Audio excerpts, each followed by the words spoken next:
Hey, you've clicked on Behind the Buzz, a Public Fits bi-weekly podcast scrutinizing the myriad details that made up the production of some of our most popular past shows. I'm Joe Kucan, producing director here at APF, joined by artistic director Anne-Marie Pereth. Hi there. And together we'll be telling stories about the work that went into bringing these plays to life. This is episode 3.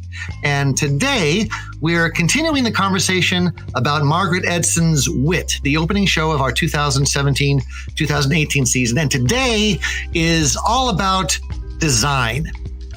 We'll be joined by APF's resident set designer, Eric Koger, and lighting designer, Elizabeth Kline, both of whom have been with APF for years and years and years. And we love them so. We love them on a magnitude that cannot be described adequately. So let's jump right in. Let me introduce these two first. Eric A. Koger. What's the A stand for, Eric? Eric Allen Koger. Eric Koger has designed scenery and lighting all over the country and serves as resident scenic designer for A Public Fit, probably his proudest achievement, I would think.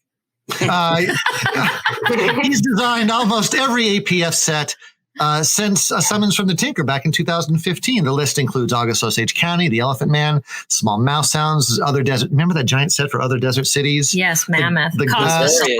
That was very expensive. The Glass Menagerie, The Realistic Joneses, Beauty Queen of Leenane, When the Rain Stops Falling, and of course, Wit. Eric also serves as Department Chair of Communication Studies and Theater at Midwestern State University in Denton, Texas.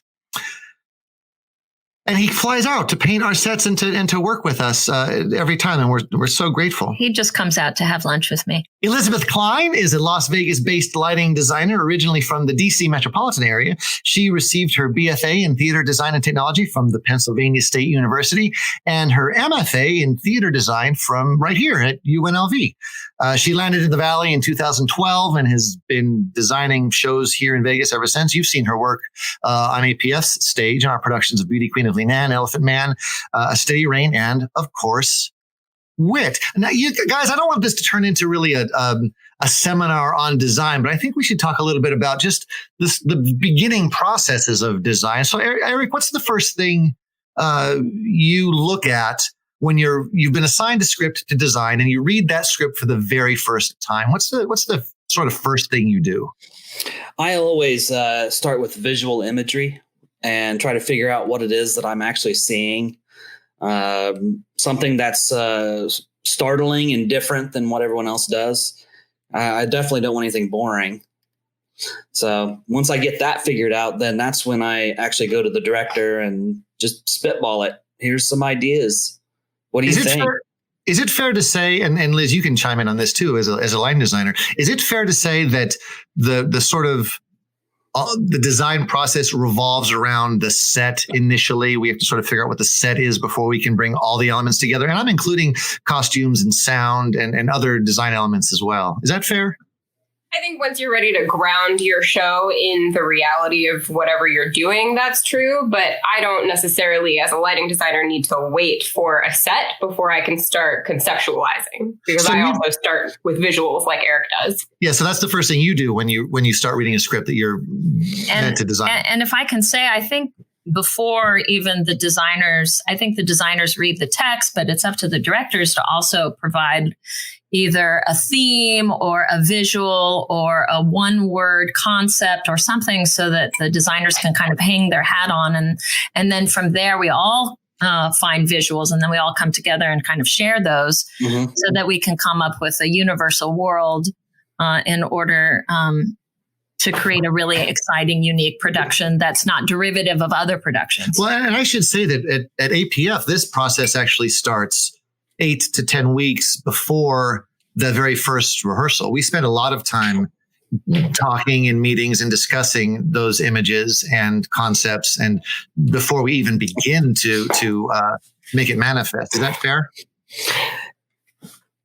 Yeah, I'd say. I think not all directors, not all directors go through the same process that Anne-Marie described. That is my preferred way of starting a show, to have a director who's sort of the hinge point and gives, even if it's just a single word that encapsulates how they feel about the show that they've either picked or been assigned by someone. That is very helpful for me as a lighting designer when I'm starting, so that I have a foundation or something that I'm working towards that is someone else's vision. but it doesn't always happen that way. You two are exceptional at guiding us from the beginning in that way, which is very helpful for me. I appreciate it a lot because then I don't feel like I'm floundering and making up my own thing that ultimately just has to get shoved into somebody else's box. No, that's just because we have control issues. So Eric, you mentioned images and words. Can you think back? Now, I know that WIT has been a few years ago for all of us. Emery and I have been talking about it now sort of nonstop for the past, 4 weeks as we put this podcast together. Can you remember some of those images and words that were thrown out very early in this process? Sterile was a really major word for me. Making sure that we represent the sterility of a hospital, as well as I was really, and as we'll talk about here in a moment, I'm sure the whole idea of a ceiling of a hospital, all of the various ceilings that you would actually see if you were laying in a hospital bed and just staring at the ceiling all day. Well, that was interesting because you and Liz actually really cooperated, because we did have in WIT a false ceiling that was made up of, as I recall, just a myriad of fluorescent lights and practical lighting and some luminescence down. Yeah. Yeah. How did you two discuss what was going to be used in that false ceiling? And Liz, did you have an idea of how those lights would actually practically enhance the scene? I should say too that WIT is set in a hospital, but there's also a number of flashbacks. So you probably use the lighting to enhance that notion. I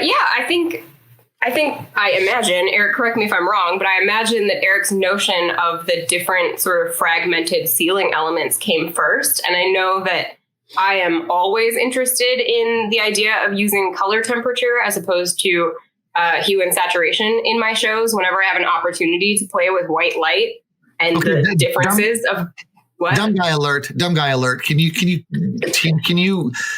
define color saturation and those big words you just used, Liz? So sure. Hue and saturation, I'm just looking at in terms of like red light, blue light, green light, right? Like the colored light that you're used to seeing when you go into any dramatic experience where the lighting designer has the opportunity, especially with like LEDs, to, at the drop of a hat, change the entire color of what you're looking at. When you use white light in that same way, it's significantly more subtle, but there's still a mood shift that can happen when you go from something that feels like warmth, candlelight, for example. If you look at that warm ambery white and you compare that against what we looked at in terms of the sterility of a cold, harsh hospital white light, that was a driving force for me with this show, is being able to use shades of white to tell the story and enhance the mood and change the mood and reflect back to the audience the moods that were happening on the stage. So Eric giving me different pieces of ceiling to be able to embed the sort of realities of different hospital lighting elements into the set was the ultimate opportunity to be able to incorporate non-theatrical lights in a way that changes the theatrical experience. And Eric, wasn't there some serendipity in that ceiling? Didn't you have, I'm sorry if I'm violating HIPAA rules at this point, but didn't you have a hospital experience right around this time that sort of helped prophecy the ceiling? Am I misremembering? Yeah, no, it was actually a little bit earlier, but yeah, I was actually in the hospital for a little bit. So yeah, I definitely know what a hospital ceiling looks like. Mm-hmm. Was that part of your I wouldn't say inspiration. I would say desperation. But you ended up laying there looking at the ceiling for a long time and marveled at the how wonderful it looks. And so I wanted to replicate. And to go along with what Liz was saying, though, and the nuance of white, I actually only used 5 colors in the entirety of the set. The floor was that weird sterile green, blue-green that they usually have in lots of hospitals.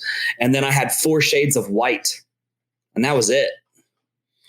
So a warm white, kind of on a tanner side, and then it went all the way to a cool white. So, yeah. Can you describe, aside from the color, just to remind everyone, those who have seen, who saw the production, and maybe some who hadn't as well, can you describe the set in some detail? Remind us what it looked like.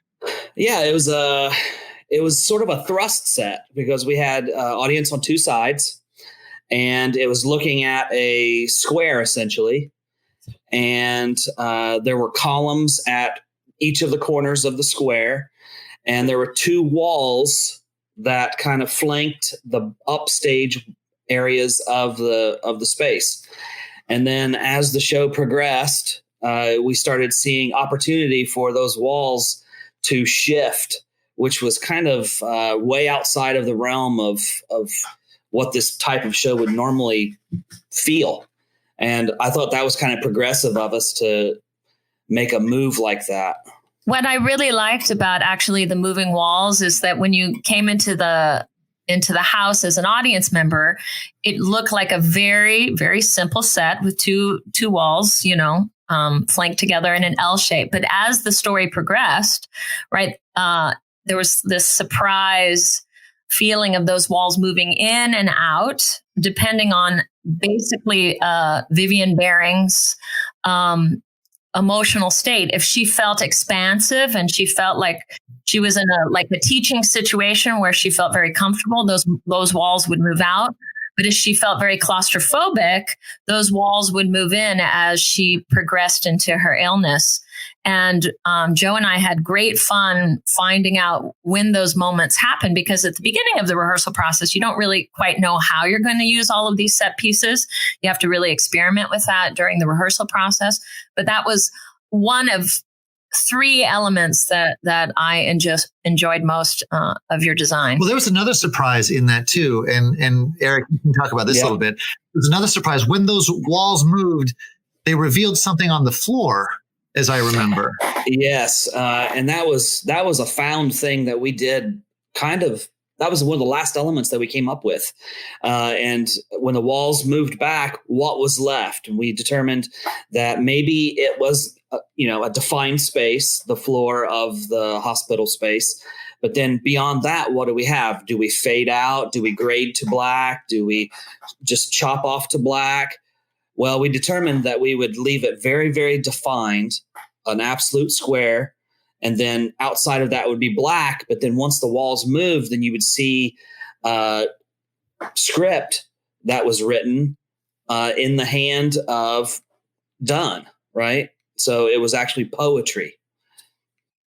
And we'd found an old manuscript that was in his hand that you recreated in, I think, a sort of a light blue, or was it an airy blue? Yeah, that was my second favorite element of the show. It was subtle, but I loved it. I looked forward to seeing that text every night. And I think we used that text, revealing that text, especially at the very end when Vivian Baring transitions from life to death, when she stands up on the bed and it's clear that she's actually died, and then the walls expand, and then we reveal the text of Dunn on the floor. Well, not just the text of Dunn on the floor. I think, Liz, didn't we use projections of that text on the white walls? Yep, exactly. That's, I think, the only time. I think that's the only time that we used the text projected on the walls. It's the only time we used the text. We actually used script on the walls during her lecture sequence. She talks about, she gives the lecture about if poisonous minerals and if that tree. And we also used a script in the pre-show. We would have different quotes from Dunn. Yeah. That were put up there just kind of to tickle the audience's imagination. Yeah, throughout the pre-show, we did use projections on there. That's a good question though, Liz. Does when a designer is told by a couple of rowdy directors that they're planning on using projections, does that change the way you have to now think about lighting if projections are suddenly involved? Only in terms of logistics, really. And more than anything, my favorite go-to phrase is something to the effect of, I'm totally cool if you do that, but it's not on me. I am not the projections girl. Please don't try to ask me to figure that out because I don't know. It's so above my pay grade. I am the lighting designer, but I'm happy to coordinate with the projections designer or a pair of Goonie directors who want to take on projections for themselves. I'm totally on board to facilitate that, but I sure can't make it happen. Is that really a different designation then? You would have a lighting designer and a projections designer. It doesn't fall within your purview. Yeah, absolutely. Did you? So we have these two blank walls. They seemed like projection screens. It seemed like a pretty good opportunity to throw projections up there, but they were really white. In fact, that whole set, as I recall, was really bright. There was a lot of white on the walls. As Eric said, there are different shades of white. The floor was a pale blue. I think that would afford a lot of reflection. Is that a challenge, Liz, for a lighting designer when you're just faced with just this huge amount of white? It can be, but in this instance, we tried to use it to our advantage and incorporate that idea into how we approached the design from the beginning. Because the intention with using these real life light bulbs in the ceiling in like recessed can fixtures that we bought from Home Depot, the intention was to be able to light this in a way when we're in the hospital that looked like we were in the hospital. So using that reflection is something that you would experience in a closed hospital room where you're just getting that light that's bouncing around the room. You only have your 3 recessed can fixtures in the ceiling and a table lamp or whatever. There's not a lot of light. You're not in a theatrical environment in a hospital room. So it makes sense to try and utilize the reality of the reflections of your bare, stark white walls to get some of that light. So we tried to rely less heavily on the theatrical lighting fixtures and only use those to sort of fill in the mysteries of shadows, just that the space begets us because it's so large and expansive in and of itself. That was an issue for me because I was like, wow, that doesn't, I'm really attracted to very dramatic lighting in shows. And so there was a lot of limitation with that in this show. But I think you had a beautiful gobo that you had put up and we would use that in the transitions. Do you remember that? Yeah. Yeah. So it wasn't all just like, hey, hospital, hospital, hospital. We did insert a couple of theatrical moments and use different color. What's a gobo? Yeah. That is okay. Yeah. Let's go back to freshman lighting 101, right? So it stands for goes before optics, but it's usually a metal device that breaks up the beam of light. So you're giving your what otherwise would just be a conical shaped beam of light, some kind of other shape, you're altering it. So for us, we probably, I don't remember specifically, maybe Anne-Marie you do, but I imagine in my own general design aesthetic that it was a miscellaneous breakup just so that there were pockets of light and dark scattered across the stage, because that's how I like to treat transitions, especially when they're dancey transitions or things on wheel that we're intended to see through the transition process. I like to watch going through the light and darkness and seeing the difference between where there is light and where there is not light. Yes, it was very Jackson Pollock. That's really, yes. That's really what gobo stands for. I am today years old when I learned that that's what gobo stands for. Yep, because that is physically where in the fixture it will go. It goes before the optics of the fixture so that it then becomes integrated with the optics of the fixture and the way that they react together in the body of your light source. God, my college time was just wasted. I didn't even know. I mean, your college time was like 185 years ago, so it's fair that you would forget that. Thank you. Thanks for that. Thank you. So, well, you talked about, we talked a little bit about transitions, and Eric, specifically for you, now this play takes place in the present. She's in a hospital, but there are also a number of flashbacks. There's a classroom setting. There's a couple of offices that she has to visit during the course of the play. Now, we've worked with designers in the past who seem incapable of sort of abstract thought. And there are some designers who would look at this and say, well, we need to bring in a wagon now to put the office in. And now we need to bring in another wagon with a classroom setting on there. But that was not an option for this set. What are some of the challenges in creating multiple locations on a unit set? Well, I mean, as it relates specifically to this show, we had a lot of just small pieces. And the pieces were, chairs or stools or whatever, and they were on wheels. And so we just rolled them in and out. And then, of course, there's a choreography that you guys do magically on stage. So it's always a beautiful thing to behold. That was part of the fun of putting everything on wheels and just like literally wheeling some cast members around from location. And it add to the frenetic quality of some of those moments, like the cold blue scene. Yeah, it was so interesting. We moved into it so quickly and then right out, Yeah, they were there and then gone, and with their detritus sort of left behind. That's what I'm actually most proud of in the show is the simplicity of the set and all of those pieces on wheels. And Joe and I have to say, I think we spent more time figuring out the choreography with those chairs and that hospital bed and the hospital medical pieces that were donated to us. It literally took us 3 weeks just to figure out all that choreography with those set pieces that you had provided before we even started working with Tina, who played Vivian Baring. Well, we had, we called, there was a moment where Vivian Baring goes through an intense bit of nausea. And we called this the vomit rocket sequence because we didn't want to actually just have her sit on stage vomiting into a basin. We thought that to really express that feeling of nausea and the way that sort of your world crumbles around you, we would use this idea of everything being on wheels. So I don't know where we found this amazing hospital bed that she laid in. It's really a gurney, I guess. And it had wheels, and we spun it around and passed it from cast member to cast member. So she really was on a ride there. And it just coincidentally really sort of slipped in the entire concept of the hospital space moving and changing and being sort of like clockwork. Also, I think of a hospital where there's a lot of hustle and bustle, right? Absolutely. Lots of people moving around. But a lot of times that in this particular play, that would happen outside of Vivian Baring's room. But we tried to create that on stage to kind of set up the entirety of the hospital, much like you did with all of those lighting fixtures, so that we would have a lot more dynamic staging for the audience to engage with. Well, and speaking of those lighting fixtures, Liz, do you recall how many separate specific lighting fixtures were in that false ceiling? It was a number. It was a number. Eric, maybe you can clarify. In my mind, I think that there were 7 different ceiling aspects, and maybe I'm giving us too many. There might have been less than that.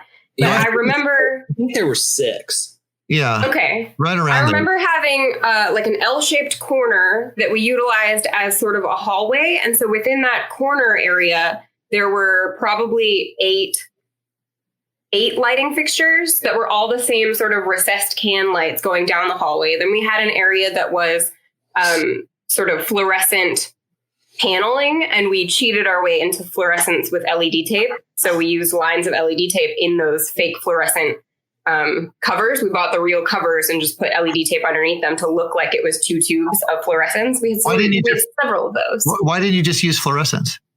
For logistics, convenience, the environment, any number of reasons, really. LED tape is really easy to just solder into place. It's really easy for people who know how to do it. So this is the first show that we brought my partner in on, the first of many. So now anytime I use LED tape, she's the one that I come crying to. This is the first of many, many times where I've made her solder copious abundance of LED tape. So we had those fake fluorescent panels that were we had 2 different control aspects of those, I think, to divide 2 different spaces as well. And then we had dome lights. Eric, do you remember? We had one dome light that was, I think, in Vivian's hospital room that was like sort of a decorative ceiling fixture. Yeah, it was a little more homey. So because we didn't have a lot of set elements, just pieces and chairs and whatever, you would use these separate areas of the ceiling, different lights in the ceiling to help differentiate locations. Is that what I'm hearing? Yeah, exactly. So we used the ceiling elements and then the lights within those ceiling elements to define which area of space we were in, whether we were in the hallway hospital proper or in her room specifically. I think in the nausea, the vomit rocket scene, we maybe used several of these elements in conjunction with one another, just sort of flickering. I know this is another aspect where we use that gobo, and I know that we used sort of shades of green to thrust us into the theatricality of the moment that we were creating. So using all these different sort of movement aspects, watching the visible movement of lighting on stage, I think we tried to push the audience into that feeling of nausea. Eric, can we talk a little bit about the challenge of working at the usual place, specifically those poles in the space? Well, I just want to say before we jump into this subject, this is a great subject. And for Liz too, you had some challenges with this. This is a great subject, but I want to say, what we have now at the usual place, is far and away removed from what we had during WIT. We were sort of still in a construction phase, a very rough concrete floor, no epoxy on it, dust falling from the ceiling. It was still a really rough warehouse space, right, Eric? Oh yeah, 100%. The biggest challenge that I have always had in that space until they finished it was the amount of dust. I mean, I couldn't hardly paint that floor, and I was trying to paint that floor all the time. And so that was, there was always so much dust. And even if I had it cleaned up in the area that I was painting, got it painted, got it sealed in, 3 days of people walking from the outside of that space through the dusty parts onto the stage. Oh man, it just wrecked my floors. I had to put so much work into making sure that they were able to be cleaned. Can you talk a little bit about the poles? Oh yeah, the poles. Yeah. I want to hear about the poles. They're still there. Yeah, I actually, for this particular show, I liked the poles. I thought the poles were fantastic. It was one of the shows that I think they worked the best for. So let me just clarify. So in most theaters, right, there's like an open space if it's a black box, right? But in the middle of this warehouse, in order to the structure intact, there are these giant poles that are placed systematically throughout our acting space. 20 feet in every direction. Yes. So you, in your genius, what I love is you always take these poles and you incorporate them in your design. Carry on. So yes, this one, I actually determined that we were going to encase them so that they were, instead of being a round pole, they were square. And it just kind of helped, take away that soft quality that an actual pillar would actually provide, and made it more of a harsh space like you would have in a hospital. So that brings me back to my third favorite element in your design was in the story itself. Vivian has to have all these different medical tests, right? Where she has to get an X-ray and an MRI. And that's very expensive machinery. And that's not something, of course, that we can afford. And even to replicate something like that on stage where it would look realistic would be very expensive and not plausible. But what we did with your poles is in a very theatrical, representative way. We would twist those poles and we would use that as an idea to represent each test or machinery that you would enter into. The poles twisted 180 degrees, and there was a reveal on the other side, right? So they were squared off, but they twisted 180 degrees, and the side that was revealed, Liz, I think you had something to do with. There were strip lights or something to recreate some flashing giga or gizmo. Yeah, we use more of that LED tape in there, man.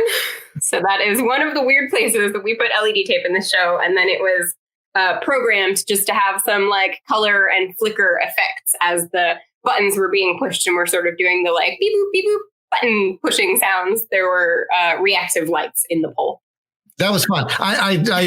It was, and it wasn't automatic. I mean, there was an actor on stage who spun those poles around as if they were working the machine. But I thought it was a very effective moment in the show. Well, yeah, and it also took us a little bit of time just directorially with the actors. We had to explore how that was going to work and what seemed sensible and reasonable to all of us creatively. But it was something that you guys provided for us, and I felt like we did a good job in terms of storytelling. You were talking about Eric, you were talking about the challenges of that warehouse space, but you weren't the only one who faced challenges. Liz, as I recall, on opening night, I mean, there are. So we are the bottom floor of this warehouse space, but there is an office space above us.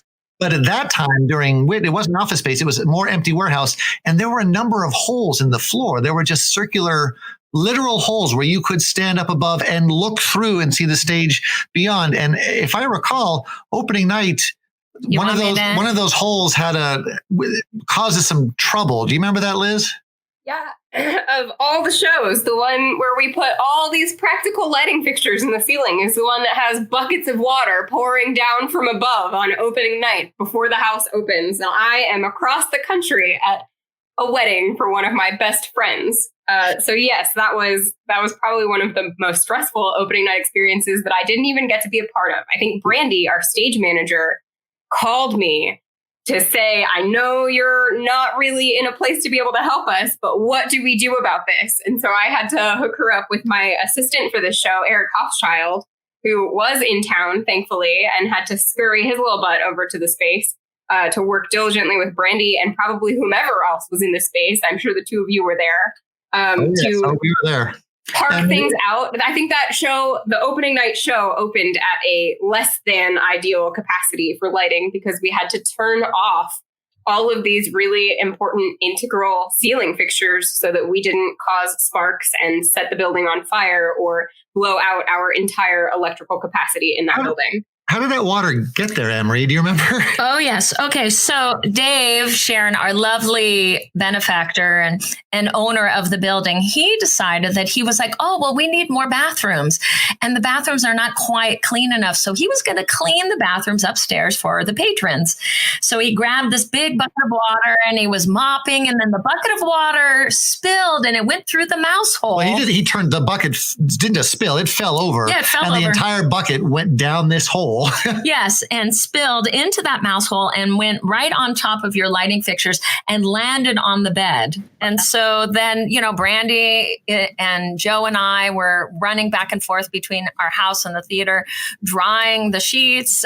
Eric is trying to decide, Eric and Shannon, the technical director, are trying to decide which lights that we should unpark. We also had to Eric, your assistant, he also had to reprogram poisonous minerals and redesign certain sections of the show, just minutes before we were about to open the door so that there would be enough light on stage for certain scenes in the actual show. So, yes, it was a very stressful night, and I think I downed 2 glasses of wine in a very short amount of time. And that speaks to where the space was. But Eric, both of you have just been in there recently. We just the last show that a Public Fit opened and closed. We actually had a full run right before the pandemic hit. Was A Steady Rain at the usual place with the rebuild sort of almost complete. Was there a different feeling in this last show with the rebuild? 100%. Yeah, it was. I've actually liked the space now too, but it's actually more challenging now than it was. I don't know. It just seems like it's there's less. It's more finite. Yeah. That's what I would agree. There's less places for us to put lights because there's sort of more space has to be occupied, more proportionate space has to be occupied by audience and also playing area. So then there's less places for us to hide lights at weird angles or embed lights in the ceiling. There's an air wall or a partition wall or something cutting the space essentially in a third, I think. There's a third of the space removed for the bar area now, where previously we would be able to hide a bunch of lights back there and make a really long throw at whatever our playing space is. Now that's totally gone. So there's a lot. It is more challenging now, for sure. Eric, do you find that to be true, Eric? Is it more limited now with the build out? It's definitely more limited, but it's going to be it's just a different type of space. What we had before is less commercial, and what we have now is a little more finished and obviously by default more commercial. It's cleaner. It'll be quicker to install a small set, but there's going to be some of those things that we were doing early on that we just can't do in that space now. But what we were doing early on in that big warehouse space, nobody can do anywhere unless they have a big warehouse space. Eric is absolutely right when he says that the commercial feel and the cleanliness of it and sort of the appeal of it certainly has improved tremendously. And when we're finished with the show, the alcohol right on the other side of that wall. That's a plus side. Well, Eric is never here for that because you come in the 2 weeks before the show opens and you sort of put everything together and you paint. Is there, and I say you paint with the idea that it's not you just painting a wall. You do some very, very intense and intricate detail work. Can you talk a little bit about that and your skills as a set painter and how that differs from being, say, a house painter or a portrait painter? Right. Well, to begin with, being a scenic designer, that's going to be one of the things that assists the scenic design is the paint and being able to figure out what those faux treatments are and what have you. And it always ends up that I'm never scared to, decide to paint an entire floor to look like tile that are 2 by 4 inches. I'm not scared to do that, but it takes hundreds of hours to do that. But I only have like 60. So I don't end up sleeping a lot, but I produce something interesting, and it's about the amount of detail that you put into it. Like we had lots and lots of texture on the floor for wit. And it took a while to actually lay in as much texture as I had because it was a very, very subtle blue-green, some grays, some whites. And it had to be very, very even. There couldn't be any amount of splotchiness because it had to look like that kind of tile, and so it had to be very, very hospital tile, very, very, very even. And that takes some time. And then, like I said before, it's that process of making sure that everything is capable of being washed. When you do a floor like that, you have to be able to clean it because scuffing occurs. And I've learned over the years now working in that space how important that has become in my world. So I have different processes for ensuring the best product in that regard.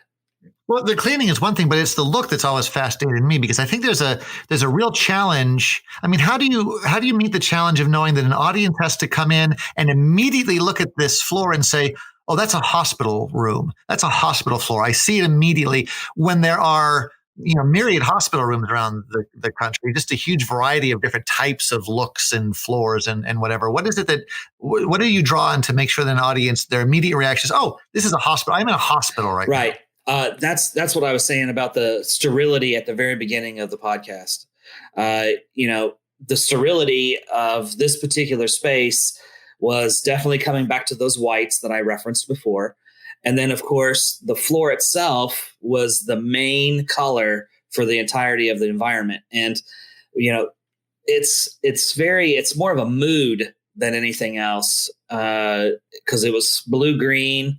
So any amount of white light that is bouncing off of it is going to bounce a green light out of the floor, and you don't even necessarily notice it, but it's a feel. Now, as far as me actually painting it, it's just a fairly simple techniques as far as, spatters and making sure to put washes over and then eventually, like I was saying, clear coat for days and days and days. That's where I spend most of my money, on the clear coat. I'm just going to call you out a little bit. Eric, I know that you are a set designer, but you're also a lighting designer.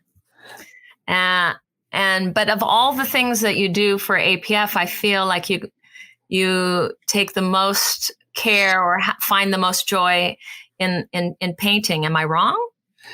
Oh, I love to paint. Yeah, 100%. And some shows are more fun than others. And, Wit was fairly simple, to be honest. The floor was the hugest pain in the neck. But again, it wasn't as bad as many others that I've painted there. Elephant Man. Elephant Man was treacherous. Would you have approached Wit, the floor of Wit, differently if the directors hadn't suggested that all of the scenic pieces and elements would be on wheels rolling around back and forth? There'd be a lot of casters and wheels across the set. Would you have done anything differently?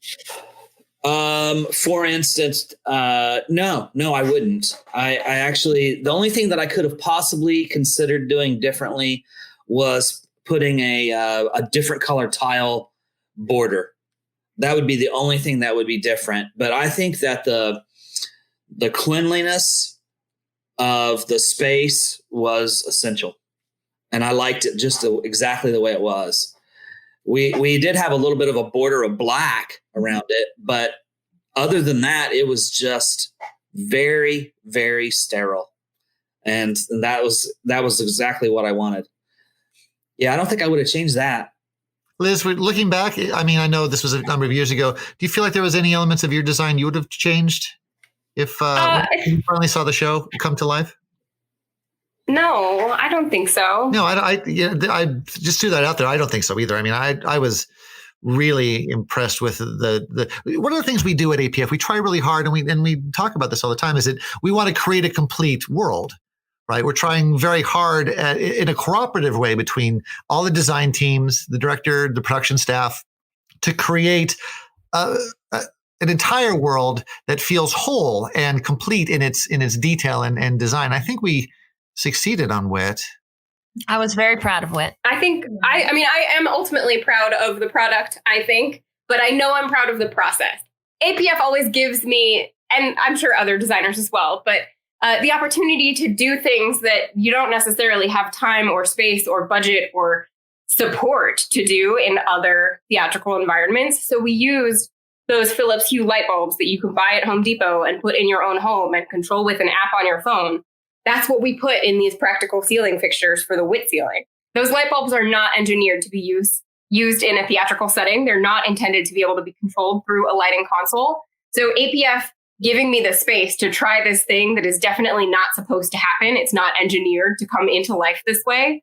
I think those opportunities are always something that I'm grateful for, because in the end, for this show, while it took some computer programming from somebody, my partner, who's significantly smarter than I am at things like that, it ultimately worked. We were able to sort of hijack the Philips Hue system and use that through our lighting console and use those light bulbs. So we also had the opportunity to use standard looking A-lamps and change the color or change the color quality, whether it was a warm white or a cool white, to fit the needs of our emotional impact in the scene.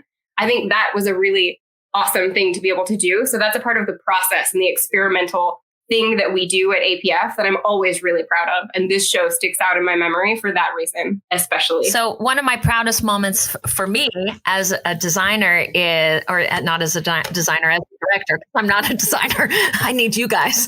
As a director is after we've had those production meetings and we've collaborated together, is seeing you guys present your design concepts to the cast on that first day of rehearsal.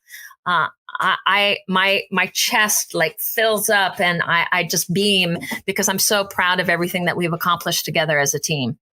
Well, and that is my favorite part of the process too, just the very collaborative nature of the art. It is embraced by some better than others. And we've worked with designers who don't collaborate really. They want to just present their vision. And you've seen, I think we've all seen shows like that where it's clear that the costume designer was thinking one thing and the set designer was thinking something else, and the light designer was from Duluth, thinking something entirely different, where they don't all gel together. But those meetings, those early production meetings where we're all working towards the same goal and contributing surprises and unique perspectives. That's really one of my favorite parts of this whole theatrical process. And Eric, you're nodding. Yeah, no, I totally agree. I actually, earlier you had said we start our process like 8 to 10 weeks out. And I tell you, one of my favorite things in the whole world is we're like 2 years out. We start talking and she says something like, I'm thinking we'll do this particular show sometime. And we'll just spitball a couple just junky ideas right away. And then I'll just ponder it for years. And then it'll be added to a season. And I get so excited because I've already worked through all of the junky ideas in my head. And I'm like, okay, not those. Now we get to start with the collaborative effort that is without all the junk. Well, I know for a fact that you have actually helped cement some of those shows in a season because of your ideas. I know that for example, when we eventually came across August Osage County, it was always just meant to be a reading because it was impossible. You could not do that show without a 3-story set. It could not be done. There was no way humans could possibly create August Osage County without a 3-level set. And eventually, after you and Emery chatted about it for a while, it became clear that, it could very easily. Yeah. Well, not easily, but it could absolutely be done and be done very effectively. I'll tell you what, just now, this happens on occasion. You just gave me some chills, and that's a real thing where I'm like so excited about a thing that we're working towards, and I get a little bit of a chill, a moment in a show or a special light cue that I'm waiting for, and it happens just right. And that was one of them, just coming together with that particular show. I can't even believe that we were able to pull off August Osage in a 1-story space.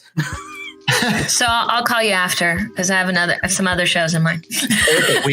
We have some ideas, Eric, so you'll get those chills again. Guys, thank you so much for joining us and talking through a bit of your process and what it takes to put these things on.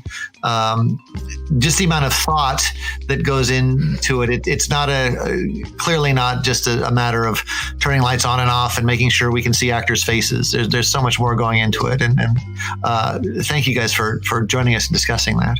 Thank you. Thanks for having me. You've been listening to Behind the Buzz, a continuing conversation from a public fit theater company. This was episode 3, and I want to thank Eric Koger and Liz Kline, designers and theater artists extraordinaire, for joining us today with their thoughts about the creative process. If you enjoy these conversations, please take a moment to subscribe. There are more episodes on the way, including, in 2 weeks' time, a chat with Margaret Edson herself, the Pulitzer Prize-winning author of Wit. Anne-Marie and I had the great fortune to spend about an hour with her, and we had a fantastic time talking about 6th graders and hot dogs, and of course, her remarkable play, and the impact it's had on the lives of so many people. That episode airs November 7th. In the meantime, if you have any questions, comments, or suggestions for upcoming episodes, drop us an email at behindthebuzz@apublicfit.org. And who knows, maybe your suggestions will influence a future episode. Behind the Buzz is a product of a public fit theater company in association with Giant Leap Industries. Adam Paul, director.